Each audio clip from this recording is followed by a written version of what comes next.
Alright guys, we're at this point with the passenger side now. We've got the main panel removed as well as the speaker. The next part is to try and run our wires through this rubber hose. You can just run your wires by drilling a separate hole in the door and the car, and it will be easier, but you won't have any sort of weather protection, and you'll also give a point for water to enter through the door to the car. So you really want to run your wires through here, and this is really difficult because there's a connector that blocks the entire entrance into the car over here. So it can be tricky to get it through, but after some research I did find a fairly straightforward way to do it once you know how. To start, we need to remove this from the door. So there's a little plastic handle up top that you need to fold down. This will only fold down completely if the door is partially closed, so we are going to have to shut the door just a little bit. You should be able to fit a screwdriver in here and fold that down. And then this is the male section of the connector. We should be able to hopefully pull that out, and then we are going to pull it through the door. There's a rubber grommet right here that you'll have to pull off, and then you should be able to pull this connector through the door and then through the speaker, and this will give us a little room to work, and I can show you what we're dealing with here. Here I'm using a flathead screwdriver to get in between the body of the car as well as the lever that sits at the top of this connector. I am also partially closing the door to be able to make room for the lever to be able to fold down completely. You need to bring it all the way down so that way it actually frees the connector. And here is a better picture of the connector itself, showing you the handle that I'm referring to. And with the connector free, you should be able to pull it through the door. There's a rectangular grommet on the door side. If you pick at the edges, you should be able to free it up and then pull the entire connector through the door and through the hole where the old speaker was, so that way we can work with it. You'll also need to pull the female end out from underneath the passenger or driver footwell. Just reach up and you should be able to find the socket that is sitting on the side near the door. You just need to give it a firm pull to be able to free it. You want to be careful reaching up here though, because there is a lot of metal edges, and I ended up beating my hand up pretty bad while I was trying to get this free. Alright, so here is the connector in question, and you'll see that the problem lies in the fact that here, where we are trying to run our wire, there is actually no real entrance into the hose. It's just a connector that blocks the entire thing. Fortunately, there are a bunch of unused pins here on the green side that you can actually drill a hole through to be able to pass a wire. And you'll have to do the same thing on this side with the female connector. Now, it's important that you drill these holes in the exact same positions, so that way when this female connector mates up with the male end of the Molex connector, the wire will just pass through freely. So you want to look at the pins here and make sure that the two holes you drill for the positive and negative ends of the wire will line up on the female end. Before we can do any of this, we're going to go ahead and take off this plastic lever here. This is an entire housing that is used to, I guess, clip into the door. To do that, if I can find it, there's a little latch right here, a plastic latch, that you just pull up and over, and they should be able to pull off this part of the connector. I once again used a flathead for this to get underneath the clips so that way you can free the housing.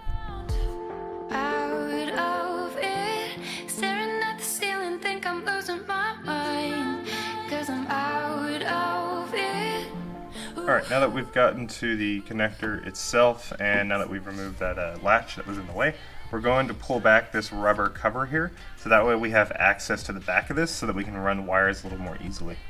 The rubber cover is pretty easy to peel back. It's just held in by some plastic rivets. Just give it a firm pull away from the connector itself, and then you should be able to peel it off. Let's put that rubber sealer off. It is now time to go about drilling a hole through this connector so that we can run our wires.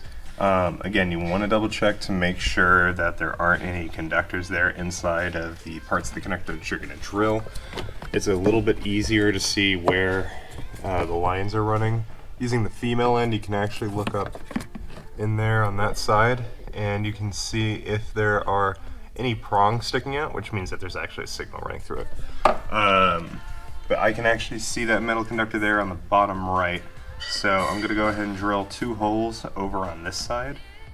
The size of the drill bit that you end up using to drill through the connector is going to vary depending on the gauge of the wire that you're using for the speaker. You want to try and select the smallest drill bit possible that'll fit your wire, that way you can limit the amount of damage you actually have to cause to the socket. Alright, so you can see now the location of the 2 holes that I ended up drilling, and it hasn't affected any of the actual conductors there on the right side. So Now we need to go ahead and repeat that same thing using this connector, which it's a little more difficult to go drill in here just because you can't pull this connector too far out. But we're going to drill through the back side here. I probably wouldn't recommend drilling through the front because using the back side means you can try and line it up like you do with this piece. Plus the little holes that are already in the connector there kind of act as a guide for your drill. So we'll go ahead and make the same holes on this one as well. This is important to get them to line up, otherwise your wire won't pass through correctly. I said it once and I'll say it again. Make sure that you drill these holes in the exact same location that you did on the other end. Otherwise you will not be able to pass your wires through and this won't work correctly. So just be very careful to make sure you line up in the exact same positions when you're drilling on the socket side.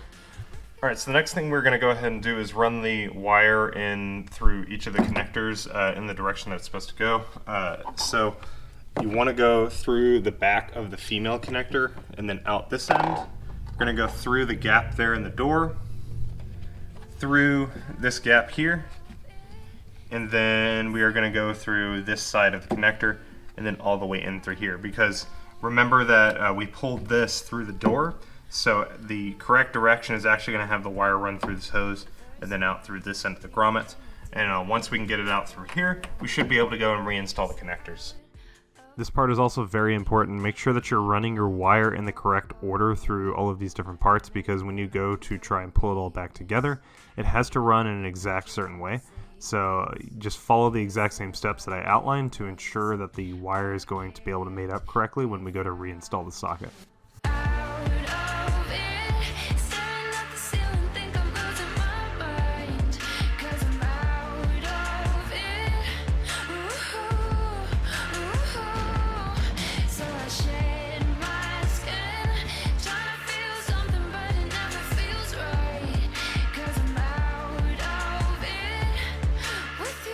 I'm repeatedly checking the wires on the socket side because when we begin to pull the slack out, I want to make sure that the wires don't somehow end up knotted and preventing the socket from being able to close.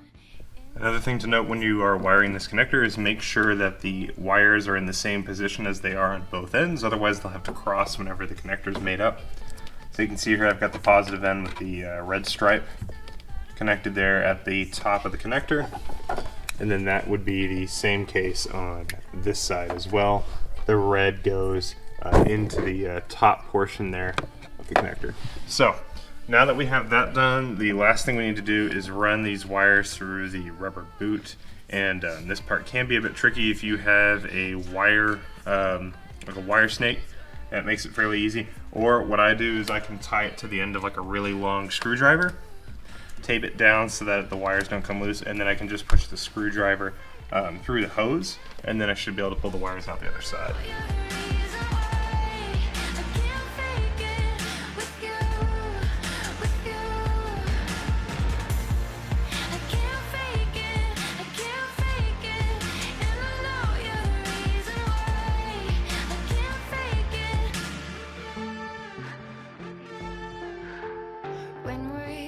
Alright, to show you one more time the routing of the wire, going through the back of the connector here, comes out of this end.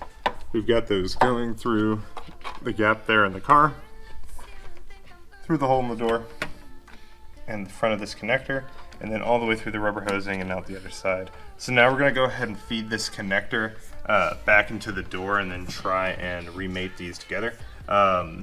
This is fairly straightforward. I mean, just run this through the door again. What you'll want to do is, as you get these two connectors closer together, you want to keep pulling the wire slack out, because technically everything from this connector all the way into here is all slack. You need to go ahead and pull that through because this connector needs to line up with that. So you don't want all of this wire in the way, otherwise your connectors won't mate up. So just pull the slack as you're going. If you feel like you need more wire to get to the speaker from the door over there, you can pull it through here, or you can pull it on this side as well. Just want to make sure that you get all that extra wire out.